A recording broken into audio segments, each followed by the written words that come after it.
Bapak Joko Widodo.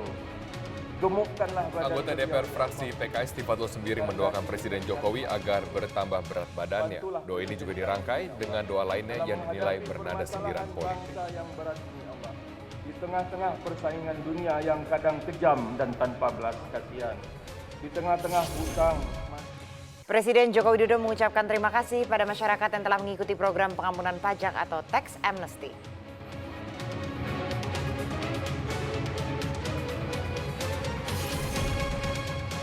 Sejumlah anggota DPR menanggapi pro dan kontra terkait dengan nota keuangan yang dibacakan Presiden hari ini.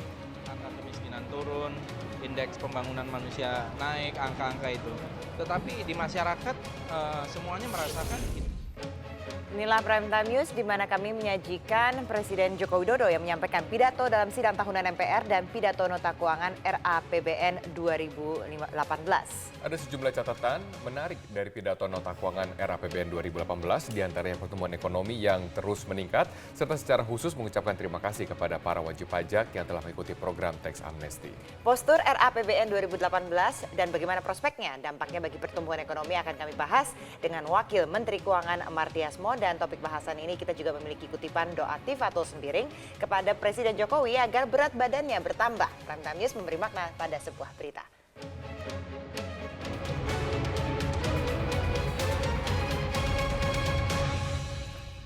Sidang tahunan MPR DPR menjadi sorotan sepanjang hari ini. Selain pidato Presiden, doa pembuka yang dibacakan politikus Partai Keadilan Sejahtera Tifatul Sembiring menjadi perhatian publik karena Tifatul menyisipkan doa agar Presiden bertambah gemuk. Tahun lalu doa pembuka yang dibacakan politisi Gerindra juga sempat menjadi sorotan.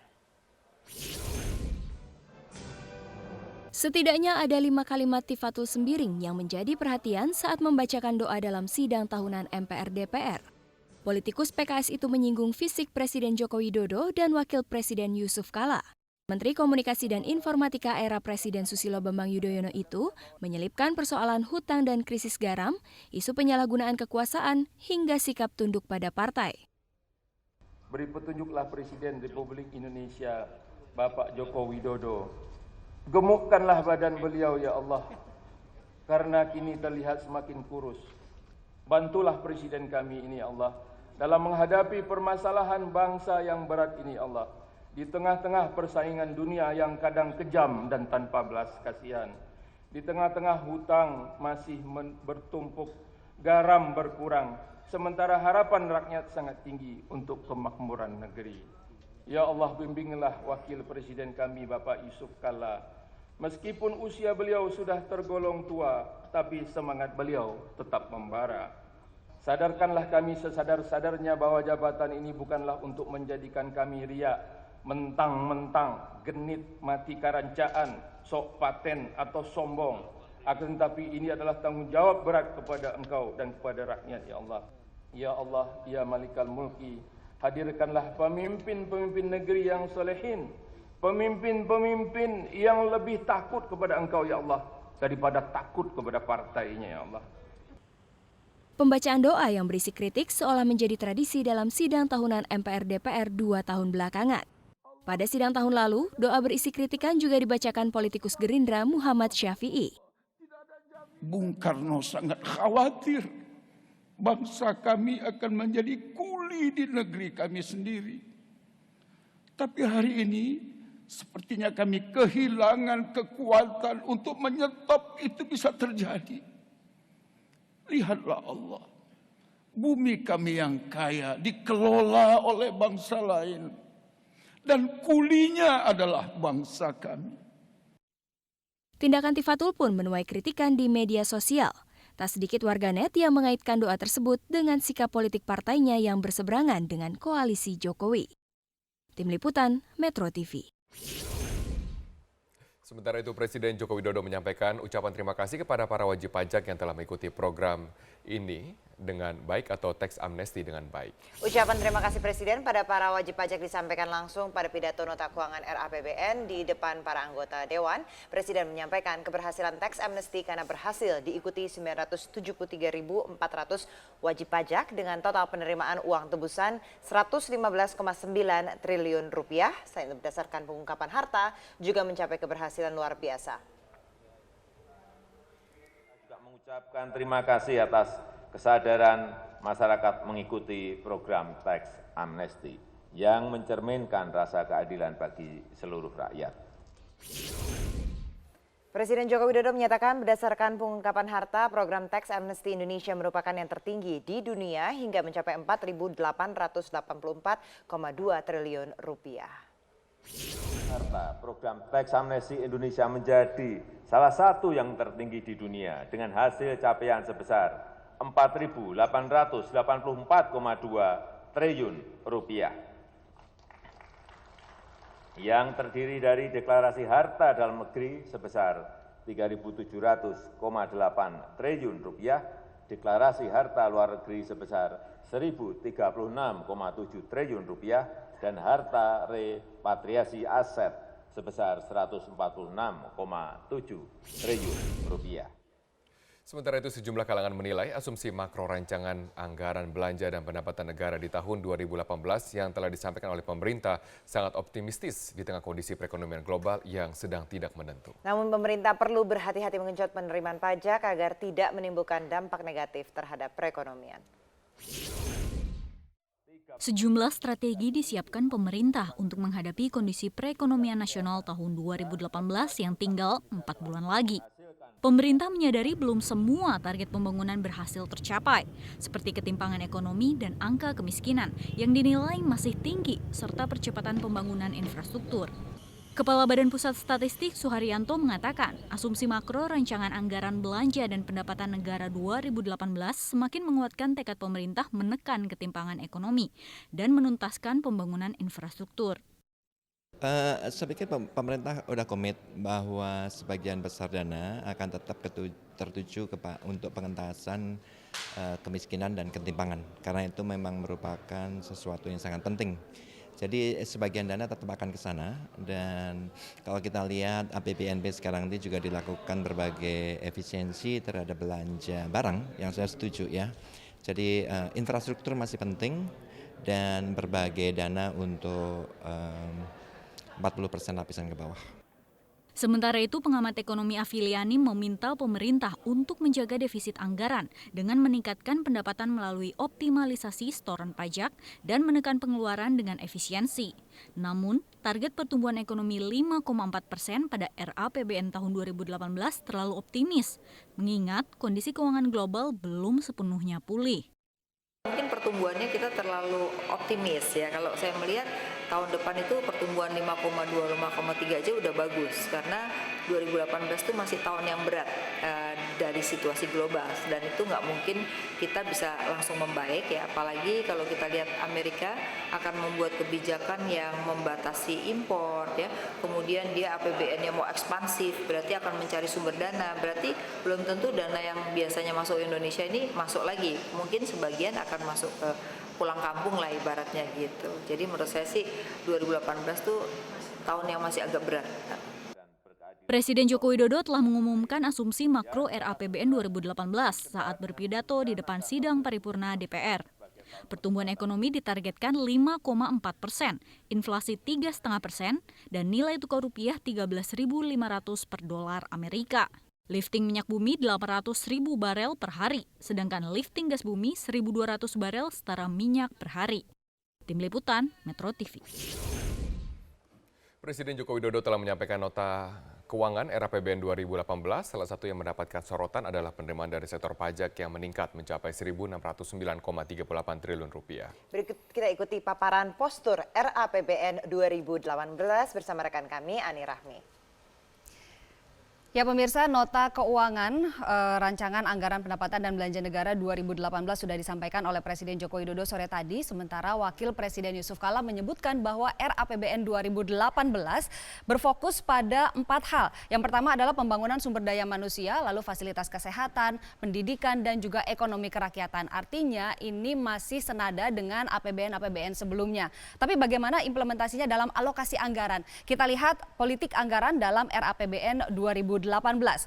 Dalam postur RAPBN 2018, pendapatan negara tercatat sebesar 1.878,45 triliun rupiah, sementara belanja negara 2.204,38 triliun rupiah. Kita lihat pendapatan negara, komponennya ada beberapa. Yang pertama adalah penerimaan pajak, komponennya sebesar 1.609,38 triliun rupiah. Sementara penerimaan negara bukan pajak atau PNBP sebesar 267,87 triliun rupiah.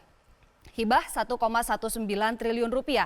Belanja negara komponennya terdiri dari belanja pemerintah pusat 1.443,29 triliun rupiah, transfer daerah dan juga dana desa sebesar 761,09 triliun rupiah. Transfer daerahnya sendiri 701,09 triliun rupiah, sementara dana desa pada tahun 2018 nanti sebesar 60 triliun rupiah. Program pengelolaan subsidi sebesar 172,4 triliun rupiah, sedikit naik dari APBNP 2017 sebesar 168,9 triliun rupiah. Sehingga dengan postur ini maka defisit anggaran sebesar 325,93 triliun rupiah atau 2,19% dari PDB, sedikit mengecil dibandingkan dengan APBNP tahun 2017 yang sebesar 2,92 triliun rupiah. Lalu kita lihat bagaimana postur anggaran ini di RAPBN 2018 jika kita bandingkan dengan APBNP 2017. Untuk pendapatan negara kita bisa lihat tercatat sebesar 1.878,45 triliun rupiah atau naik sebesar 142,4 triliun rupiah atau sebesar 8,2% kenaikannya. Sementara kita lihat untuk belanja negara seiring dengan pendapatan negara yang meningkat, belanja negaranya juga meningkat dari 2.098,9 triliun rupiah di APBNP 2017 naik menjadi 2.204,38 triliun rupiah.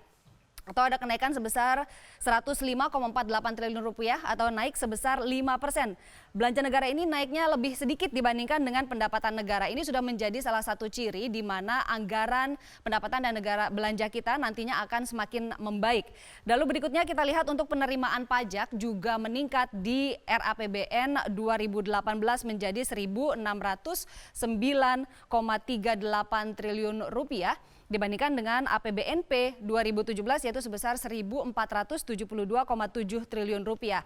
Kontributornya adalah dari pajak penghasilan atau PPH yang diperhitungkan akan meningkat, lalu PNBP juga meningkat, sementara pendapatan non-migas juga tumbuh. Namun pemerintah tetap realistis di mana pendapatan dari sektor migas diproyeksikan turun pada tahun 2018 nanti dari 41,77 triliun rupiah menjadi hanya 35,92 triliun rupiah. Hal ini mengingat sumur dan kilang minyak, sumur dan lapangan-lapangan minyak yang ada memang sudah tua sehingga produksinya terus menurun secara alamiah. Sementara sumur-sumur baru belum ditemukan dan kalaupun ada produksinya belum bisa maksimal. Lalu berikutnya kita lihat untuk belanja pemerintah pusat. Juga mengalami kenaikan sebesar 100 triliun rupiah menjadi 1.443,3 triliun rupiah. Nah, menariknya belanja pemerintah pusat ini dialokasikan kepada sejumlah fungsi dan fungsi-fungsi yang mengalami kenaikan adalah yang pertama pelayanan umum naik 90,5%, lalu ekonomi naik 21 triliun rupiah, pariwisata naik 4,1 triliun rupiah, kesehatan, pendidikan, perlindungan sosial juga mengalami kenaikan. Artinya ini tidak beranjak dari nawacita yang sudah disampaikan tahun 2014 lalu. Kita lihat untuk poin berikutnya yaitu transfer daerah dan dana desa juga mengalami peningkatan menjadi 761,08 triliun rupiah, naik tipis 0,7%. Berikutnya utang juga diproyeksi turun dari 426,98 triliun rupiah di APBNP 2017 menjadi 399,2 triliun rupiah atau turun 6,5% atau sebesar 27,8 triliun rupiah. Kita lihat asumsi makro di RAPBN 2018 dibandingkan dengan APBNP 2017 di mana di sini pertumbuhan ekonomi di RAPBN 2018 tercatat meningkat sebesar 5,4%. Ini yang menggambarkan bahwa anggaran kita ini ekspansif namun tetap terkendali. Di mana terkendalinya? Kita lihat inflasinya. Inflasinya tetap di kisaran 3,5% plus minus 1%, jadi akan ada di range 2,5 sampai 4,5%. Nah, satu hal yang jadi sorotan banyak masyarakat adalah penerimaan pajak yang dinilai terlalu optimistis. Kita lihat di sini gambarannya. di mana tax ratio pada tahun 2018 diperkirakan akan meningkat dari 10,36% pada tahun ini diproyeksikan meningkat menjadi 11 hingga 12%. Jika kita lihat realisasi dan target penerimaan pajak pada tahun 2016 realisasinya adalah 1.104,9 triliun rupiah dan di tahun 2017 ini hingga bulan Juli 2017 realisasinya hanya sebesar 46,8% dari target sebesar 1.472 triliun rupiah. Meskipun belum mencapai 50%, namun realisasi ini sudah meningkat sebesar 12,4% dibandingkan dengan realisasi pada Juli hingga tahun 2016 lalu. Artinya sudah ada perbaikan dalam penerimaan pajak. Nah, tahun 2018 nanti targetnya adalah sebesar 1.609,38 triliun rupiah. Bagaimana realisasinya kita akan lihat. Namun demikian, kita bisa melihat bahwa di sini ada optimisme pemerintah terhadap penerimaan perpajakan yang didukung oleh adanya perbaikan kondisi ekonomi di tahun 2018 nanti dibandingkan dengan tahun ini atau bahkan tahun sebelumnya. Berikutnya adalah bisa mengoptimalisasikan basis data yang diperoleh dari pengampunan pajak. Nah, dari gambaran postur RAPBN 2018 yang telah disampaikan, kita bisa lihat bahwa pemerintah optimistis tapi sekaligus realistis dan juga sifatnya ekspansif namun tetap terkendali. Namun satu hal, tidak beranjak dari nawacita yang sudah disampaikan pada tahun 2014 kemarin. Dan pemirsa, kami akan kembali sesaat lagi dengan informasi menarik lainnya. Tetaplah bersama kami.